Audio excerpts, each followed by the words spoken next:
अवधूत चिंतन श्री गुरुदेव दत्त, श्री स्वामी समर्थ, जय जय स्वामी समर्थ। नमस्कार, मी रोहिणी परत एकदा तुमच्यासाठी एक खूप महत्त्वाचा व्हिडिओ घेऊन आलेली आहे। कारण आजच्या व्हिडिओमध्ये मी तुम्हाला मागच्या व्हिडिओमध्ये जे सांगितलं होतं की 9 गुरुवार व्रत आपल्याला पोथी कोणती हवी, कसं करायचं आहे, काय करायचं आहे, तर त्याबद्दलची जी माहिती आहे, म्हणजे व्रतातले नियम काय आहेत, व्रत आपल्याला कसं करायचं आहे आणि कोणत्या कोणत्या गोष्टी त्यात लक्षात घ्यायच्या आहे, त्या सगळ्या गोष्टींची माहिती मी आजच्या व्हिडिओमध्ये तुमच्यासाठी घेऊन आलेली आहे।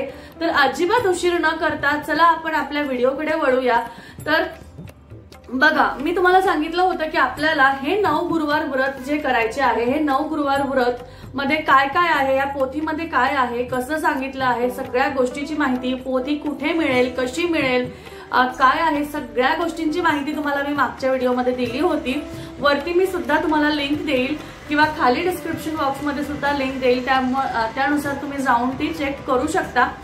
त्यानंतर तुम्हाला महत्त्वाचं जे आजच्या व्हिडिओमध्ये तुम्हाला मी सांगणार आहे ते म्हणजे हे व्रत कोण कोण आणि कोणत्या कोणत्या हेतूने आपण करू शकतो, अथवा कोणत्या प्रसंगाने आपल्याला हे करावे, हे काय सांगितलेलं आहे या व्हिडिओमध्ये, ह्या पोथीमध्ये, त्याबद्दल मी तुम्हाला आता सांगणार आहे। तर बघा, हे व्रत सुख, शांती, ऐश्वर्य, धनसंपत्ती, समाधान आणि भगवान श्री स्वामी समर्थांची कृपा प्राप्तीसाठी आपण करायचे आहे। तसेच पुढील विविध हेतूने अथवा प्रसंगाने हे व्रत आपण करू शकतो। आता इथे पुढचे जे प्रसंग दिलेले आहे ते कोणते आहे मी तुम्हाला सांगते। पहिलं, मनात योजिलेले अथवा हाती घेतलेले कोणत्याही प्रकारचे कार्य यशस्वी होण्याकरिता, तसेच कन्या अथवा पुत्र प्राप्तीसाठी हे व्रत नक्कीच आपण करू शकतो। दुसरं, क्रीडा स्पर्धेत, निवडणुकीत, तसेच कोणत्याही स्पर्धा परीक्षेत यश प्राप्तीकरिता आणि यश प्राप्तीनंतर आनंदोत्सव साजरा करताना हे व्रत नक्कीच करावे। त्यानंतर हितशत्रू पीडा निवारणार्थ, चिंता, क्लेश, दुःख, दारिद्र्य दूर करण्यासाठी सुद्धा हे व्रत केल्यास नक्कीच फलप्राप्ती होते। त्यानंतर नोकरी मिळण्याकरिता, नोकरीत स्थिर राहण्याकरिता, नोकरीत प्रमोशन होणे, तसेच व्यापार, उद्योग, व्यवसायामध्ये उत्तम प्रगती होण्यासाठी हे व्रत नक्कीच करावे।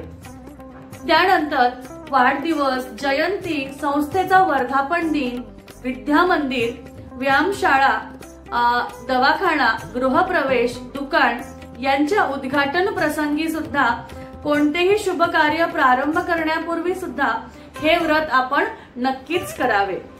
त्यानंतर शेवट म्हणजे खाजगी अथवा सार्वजनिक समारंभ प्रसंगी, मकर संक्रांतीच्या हळदी कुंकू समारंभ प्रसंगी, तसेच कोणत्याही आनंदी प्रसंगी, विविध उत्सव प्रसंगी हे व्रत करावे। म्हणजे स्वामी समर्थ महाराजांचे जे हे 9 गुरुवार व्रत आहे, तुम्ही ह्या कालावधीत ह्या गोष्टी जर का तुमच्याकडे, तुम्हाला जर का स्वामींकडनं हव्या असतील, जर का तुम्हाला असं वाटत असेल की आपण स्वामींची सेवा करावी आणि आपलं जे मागणं आहे ते स्वामींकडे मागावं, तर नक्कीच तुम्ही हे व्रत नक्कीच मनोभावेने करा, तुम्हाला त्यातनं फळ नक्कीच मिळेल। त्याचबरोबर ह्या व्रताचे नियम काय काय आहेत आपण हे बघूयात। तर ह्या व्रताला कोणत्याही महिन्यात, कोणत्याही गुरुवार पासून सुरुवात आपण करू शकतो। 9व्या गुरुवारी व्रताचे उद्यापन आपल्याला करायचे आहे। 9व्याच गुरुवारी करायचे, म्हणजे ज्या दिवशी जो गुरुवार 9वा येईल तो गुरुवार तुम्हाला उद्यापन करायचा आहे। आपल्या इच्छित कार्याचा संकल्प करूनच व्रताला प्रारंभ करावा। व्रत संकल्प फक्त पहिल्याच गुरुवारी तुम्हाला करायचा आहे। म्हणजे जेव्हा तुम्ही पूजा मांडणी करणार आहे, पूजेची सुरुवात करणार आहे, तेव्हा जेव्हा तुम्ही संकल्प करणार आहे, तो संकल्प फक्त पहिल्याच गुरुवारी करायचा आहे। बाकीचे पुढचे 9 गुरुवार तुम्हाला, पुढचे उरलेले 8 गुरुवार तुम्हाला संकल्प दर गुरुवारी करायची गरज नाहीये।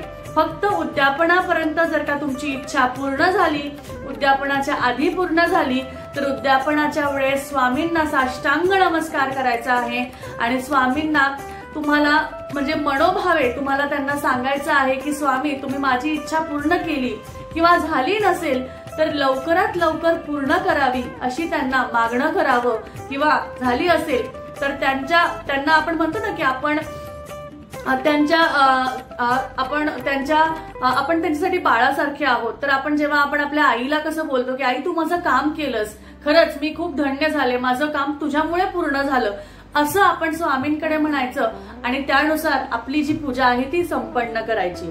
त्यानंतर सूर्योदयाच्या वेळेस स्नान करून शुचिरभूत होऊन दिवसभर आपल्याला उपवास करायचा आहे. दुपारी दूध व फलाहार अथवा उपवासाला चालणारे पदार्थ खायचे आहेत. संपूर्ण पूजा झाल्यावर स्वामींना नैवेद्य दाखवून रात्री तुम्हाला उपवास सोडायचा आहे.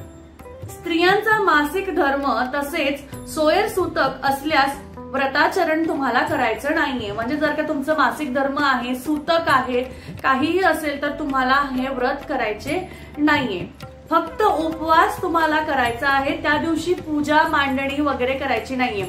म्हणजे बघा आता आपले 4 गुरुवार झाले आणि काही अडचण आली, तुम्हाला अडचण आली किंवा काही सूतक आलं तर तो गुरुवार तुम्हाला उपवास करायचा आहे, तो त्यात मोजायचा नाहीये.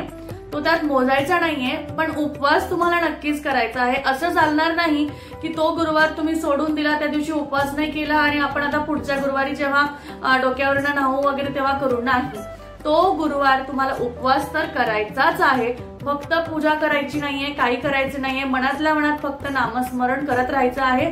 आणि त्याचबरोबर तो गुरुवार सुद्धा त्या 9 गुरुवारात तुम्हाला मोजायचा नाही आहे. तुम्हाला तो गुरुवार सोडून समजा 2 झाले असतील, हा तिसरा अडचणीतला असेल तर पुढचा गुरुवार जेव्हा करणार आहात तो तिसरा गुरुवार तुमचा मोजला जाईल. त्यानंतर जेवढ्या गुरुवारी अशा कारणामुळे व्रताचरण करता न आल्यास तेवढे अधिक गुरुवार करून 9 गुरुवारची संख्या पूर्ण करून त्या पुढील गुरुवारी उद्यापन करावे. अति महत्वाच्या प्रसंगी प्रवास करावा लागला तरीही उपवास सोडू नये. मी आत्ताच तुम्हाला सांगितलं की काहीही झालं तरी उपवास तुम्हाला करायचाच आहे. उपवास केल्याशिवाय म्हणजे पूजा जरी नाही झाली तरी उपवास सोडायचा नाहीये. तुम्ही म्हणाल आज मी प्रवास करते, मला उपवास करणं होणार नाही, उपवास करायचा आहे. तो फक्त तो दिवस मोजायचा नाहीये. दिवसभर श्री स्वामी समर्थ, श्री स्वामी समर्थ या मंत्राचा जप तुम्हाला करायचा आहे. मात्र हा गुरुवार गृहीत न धरता पुढील गुरुवारी तुम्हाला व्रत करून पूजा करून तो गुरुवार त्यात धरायचा आहे. व्रताच्या दिवशी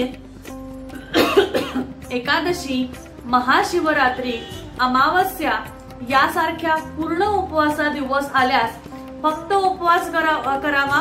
तो गुरुवार गृहीत न धरता तेवढे अधिक गुरुवार करून त्यानंतर उद्यापन करावे. परत तसंच आलं की ज्या दिवशी एकादशी असेल, महाशिवरात्री असेल, अमावस्या असेल, यासारख्या दिवशी जेव्हा उपवास पूर्ण दिवस असतो त्या दिवशी तो दिवस सोडून तुम्हाला परत पुढचा म्हणजे त्या दिवशी तुम्हाला अडचण नाहीये, काही नाहीये, पण तरी सुद्धा तुम्हाला तो दिवस पूजेचा दिवस न करता तुम्हाला तो दिवस पूर्ण उपवासाचा असतो. म्हणून तो दिवस तुम्हाला पूजा तुम्ही करू शकता स्वामींची, पण ती पूजा मांडून पोथी वगैरे वाचून तो गृहीत धरला जाणार नाही.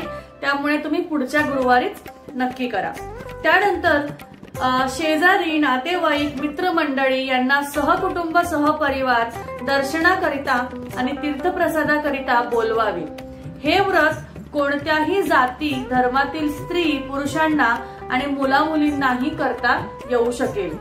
सपत्नीक केल्यास अधिक उत्तम. जर का दोघं नवरा बायको आहे, त्यामध्ये काही अडचणी आहे, तुमच्यात भांडणं होत आहेत, पटत नाहीये, तुम्ही दोघांनी जरी केले तरी तुम्हाला यातनं खरंच खूप छान वाटेल. त्यानंतर पूजेकरिता सुपारी, फळे उत्तम प्रतीची असावी, फुले, अगरबत्ती, धूप सुवासिक असावे, दिवा शुद्ध तुपाचा असावा. पूजेला बसताना व्रत करणाऱ्याने तोंड पूर्व दिशेकडे आणि देवाचे मुख पश्चिमकडे अशा पद्धतीने तुम्हाला ती पूजा मांडायची आहे. म्हणजे देवाचं तोंड स्वामींचं जे आपल्याला जे आसन तयार करायचं आहे तर स्वामी पश्चिमकडे बघतील आणि आपण स्वामींकडे बघताना आपण पूर्वेकडे बघू, असं आपल्याला ती पूजा मांडायची आहे. अशा पद्धतीने हे व्रताचे जे नियम आहे. त्यानंतर हे व्रत स्वतः करावे अथवा सहपत्नीक करावे अथवा इतरांकडून करून घेऊन स्वतः श्रवण करावे. त्यानंतर रात्री भजन, गायन, कीर्तन यापैकी कार्यक्रम ठेवावा अथवा रोज अखंड श्री स्वामी समर्थ नामाचा जप करावा। या कलियुगातील महामंत्राचा जप आणि कलियुगाचे इच्छित दाता या कलियुगातील महान ग्रंथाचा 9 गुरुवारचे व्रत पूर्ण होईपर्यंत रोज एका अध्यायाचे वाचन करावे। म्हणजे रोज तुम्हाला हे व्रत तुमचे 9 गुरुवार होऊस तर यातले जे 3 अध्याय आहेत त्यातला रोज एक अध्याय तुम्हाला वाचायचा आहे। म्हणजे 1, 2, 3 परत 1, 2, 3 असे तुम्हाला 9 गुरुवार होऊस तर तुम्हाला एक अध्याय रोज वाचायचा आहे।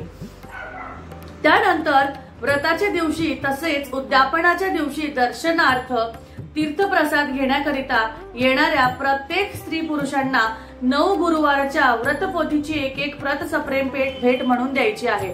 त्यामुळेच मी तुम्हाला Amazonची लिंक खाली दिली आहे। त्यामध्ये तुम्हाला एकत्र एक पुस्तक मिळणार नाहीये, 5 मिळणार आहे। त्यामुळे तुम्ही जेव्हा कुणाला बोलवणार आहे, तुम्हाला हे पुस्तक द्यायचं आहे, तेव्हा ते तुम्ही नक्कीच त्यांना देऊ शकता। अशा रीतीने तुमचं म्हणजे पोथीही तुमच्याकडे येईल आणि तुम्हाला देण्यासाठी सुद्धा तुम्ही मागवू शकाल। त्यानंतर 9 गुरुवारचे व्रत पूर्ण होईपर्यंत रोज कावळ्याला दही भात तुम्हाला ठेवायचा आहे। दही भात ठेवणं सुद्धा महत्वाचं आहे। रोज तुम्हाला दही भात ठेवायचा आहे आणि मुंग्यांना चिमूटभर साखर ठेवायची आहे। गाईला चारा घालायचा आहे, कुत्र्याला चपाती द्यायची आहे, गरीबाला शिजलेले अन्न द्यायचे आहे। अशा प्रकारे पंचमहायज्ञ तुम्हाला करायचा आहे। बघा म्हणजे कसं आहे, ह्या ज्या 5 गोष्टी तुम्हाला सांगितल्या आहे, ह्या गोष्टी केल्याने तुमचं पंचमहायज्ञ होतो किंवा आपण म्हणतो ना की तुमच्या हाताने दान होतो, तुमच्या हाताने चांगल्या गोष्टी घडतात। या 5 गोष्टी तुम्ही केल्या तर नक्कीच तुमच्याकडनं त्या गोष्टी घडतील। तर बघा यानंतर उत्तर पूजा कशी करायची आहे हे सुद्धा दिलेलं आहे। तर उत्तर पूजेबद्दलची माहिती जी आहे मी तुम्हाला पुढच्या व्हिडिओमध्ये सांगेल, त्यामुळे नक्कीच आपला पुढचा व्हिडिओ बघायला विसरू नका।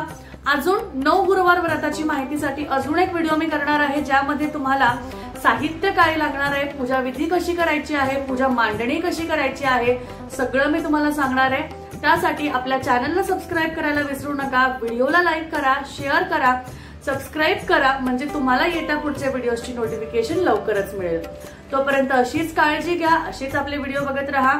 अवधूत चिंतन श्री गुरुदेव दत्त, श्री स्वामी समर्थ, जय जय स्वामी समर्थ।